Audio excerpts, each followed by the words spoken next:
দর্শক বন্ধুরা, আপনারা সবাই জানেন বর্তমান সময়ের মধ্যে পৃথিবীর মধ্যে অনেক সুপার বাইক আছে। যেই সুপার বাইকগুলোর টপ স্পিড এতটা বেশি যে আপনার সামনে দিয়ে গেলে আপনি ধোঁয়া ছাড়া কিছুই দেখতে পাবেন না। কিন্তু এইসব সুপার বাইকগুলোর থেকে সব থেকে বেশি শক্তিশালী সুপার বাইক হলো কাওয়াসাকি নিনজা H2R। এবং আপনারা সবাই জানেন এই গাড়িটির টপ স্পিড হলো 400 কিলোমিটার প্রতি ঘন্টা। এবং নিনজা H2R নিজের টপ স্পিডের সাথে মাত্র 5 ঘন্টার মধ্যে পুরো পৃথিবীর চক্কর লাগিয়ে নিতে পারবে। কিন্তু এই বাইকটা পৃথিবীর চক্কর লাগাতে কতখানি সময় নেবে? আপনারা যদি এর উত্তর না জেনে থাকেন তাহলে চিন্তা করার কিছুই নেই। আজকে ভিডিওর মধ্যে আমরা এরই উত্তর খুঁজবো। যার বেশি দেরি না করে ভিডিওটাকে শুরু করা যাক। দেখুন বন্ধুরা, এই বাইকটা কতক্ষণের মধ্যে পৃথিবীর চক্কর লাগাবে এইটা জানার আগে আমাদের বাইক সম্পর্কে একটু নলেজ দরকার। নাহলে আমরা বাইকটা কতক্ষণের মধ্যে পৃথিবীর চক্কর লাগাবে সেটা আন্দাজ করতেই পারবো না। আসলে বাইকটার নাম হলো ডজ টামাহক, যাকে 2003 সালের মধ্যে লঞ্চ করা হয়েছিল। এই বাইকটা অন্য সব সুপার বাইকের থেকে আকারে অনেক বেশি বড়, কারণ এর মধ্যে বেশিরভাগটাই আছে ইঞ্জিন। আসলে কোম্পানি চেয়েছিল যে আমাদের বাইক সব থেকে বেশি শক্তিশালী হবে। এই করার চক্করে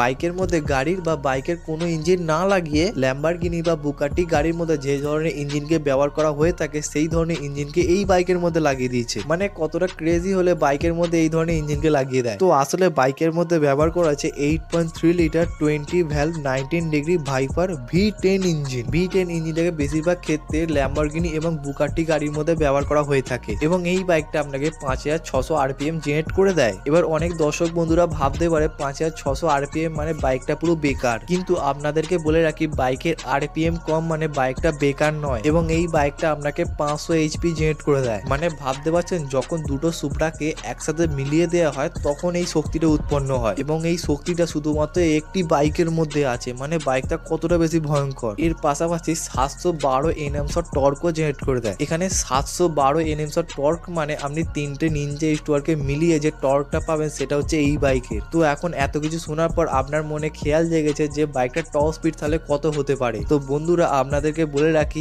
এই বাইকটার টপ স্পিড হলো 676 কিলোমিটার প্রতি ঘন্টা। মানে একটি বুগাট্টি ভেরনের থেকে অনেক বেশি শক্তি আছে এর মধ্যে। এবং এই বাইকটা আপনাকে মাত্র 2 ঘন্টার মধ্যে পুরো পৃথিবীর চক্কর লাগিয়ে দিতে পারে। মানে এই বাইকটা যদি টপ স্পিডে আপনার পাশ দিয়ে যায় না, তাহলে আপনি বাতাস ছাড়া কিছুই দেখতে পাবেন না। এই বাইকটার মধ্যে অন্য সব সুপার বাইকের মধ্যে 6টা গিয়ার নেই, এর মধ্যে আছে মাত্র 2টো গিয়ার। মানে বারবার গিয়ার পাল্টানো এর মধ্যে কোনো ঝঞ্ঝাট নেই। এবং এই বাইকটার মধ্যে সামনের দিকে আপনি ডবল টায়ারের কম্বিনেশন দেখতে পাবেন এবং পিছন দিকে নর্মাল বাইকের মতন একটি টায়ারই পাবেন। এবার বাইকের মধ্যে ডবল টায়ারের কম্বিনেশন দিয়েছে কারণ বাইকের মধ্যে 90% ইঞ্জিনই আছে খালি। এবং বন্ধুরা, আপনাদেরকে বলে রাখি এটা কোনো সুপার কার নয়, এটাকে শুধুমাত্র এক্সপেরিমেন্ট হিসেবে বানানো হয়েছে। এবং আপনারা জানলে অবাক হয়ে যাবেন এই বাইকটার টপ স্পিডকে আজ পর্যন্ত কোনো বাইক ভাঙতে পারেনি। এবং পুরো দুনিয়ার মধ্যে এই বাইকটার মাত্র 3টে ইউনিটই বানানো হয়েছে, যাদের প্রত্যেকটি প্রাইস চালু হয় 4,11,00,000 টাকা থেকে। মানে বাইকটাকে যদি আপনি টাকা দিয়ে কিনেও ফেলেন তাহলে আপনি বাইকটাকে কোনো দিনের জন্য চালাতে পারবেন না, কারণ এই বাইকটাকে চালানোর জন্য আপনাকে প্রফেশনাল ড্রাইভার হতে হবে।